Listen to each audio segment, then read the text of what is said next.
Okay, so it's time to reveal this mystery composer once and for all. But right before we do that, just a couple of questions or thoughts before we conclude here. We showed that 7 out of the 8 first notes in the melody are identical.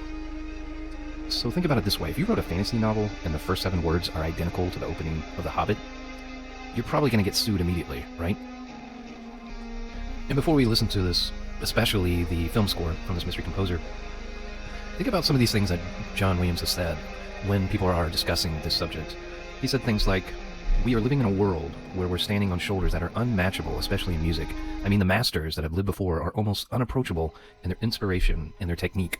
So obviously he's very respectful. He doesn't boast that he is particularly original, completely original. He says, with Star Wars, I was asked to resurrect a specific old-fashioned orchestral style, creating a pastiche of early 20th century romantic scores. That's typically the word that you hear when people are having this conversation, maybe challenging him a little. He uses the word pastiche in terms of defending himself when people suggest that he's not the most original composer. The word pastiche is a work of art that imitates the style, themes, or techniques of another work, artist, or period.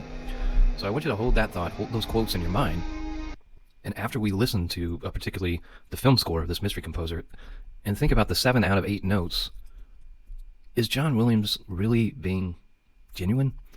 I mean, he's had all these years to just come out and fess up and say, hey, yeah, I took the first 7 out of 8 notes, but he has never done that. So the Austro-Hungarian child prodigy, the mystery composer, the man who brought you that sweeping sound that John Williams loves so much. His name was Erich Wolfgang Korngold, a true giant of early Hollywood cinema. Now remember, there are a couple of pieces that we're going to be listening to. The first one is the 1952 Symphony. And this is the one that shares, a real underlying momentum and harmonic impulse, but you're not going to hear anything remarkable in terms of plagiarism. It's very similar to the claims, against Holst, right? But we will listen to a little bit of this, and I encourage you to listen to the whole symphony. But let's have a listen. This is the 1952 piece of Korngold. It's Symphony in F sharp.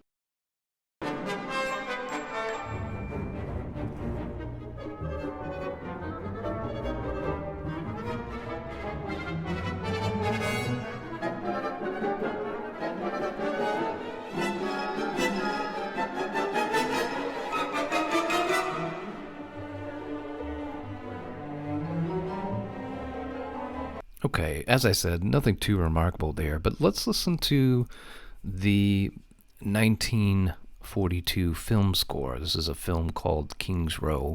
After you listen to it, think about what John Williams has said in the context of this conversation when he's defending his choices.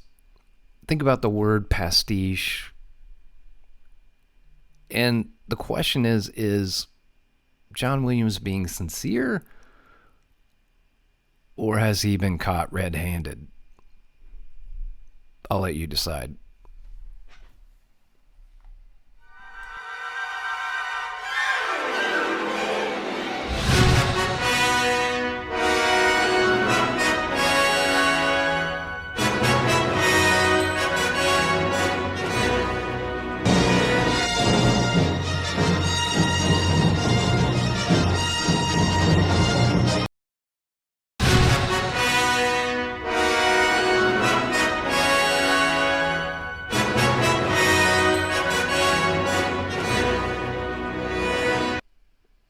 We just spent all this time discussing the fine line between human inspiration, homage, pastiche, right? But today we have artificial intelligence, which changes everything. We have AI that can instantly scan millions of historical melodies, including Korngold's and Williams, and recombine them in seconds. That's a crazy thought, right? So if an algorithm generates a heroic space theme by blending 2 pieces from 1942 and 1977 together, is it pastiche? Is it inspiration, or is it just a machine copying code? Will AI finally erase the line between intelligent reuse and outright algorithmic theft completely? That's what I want to think about.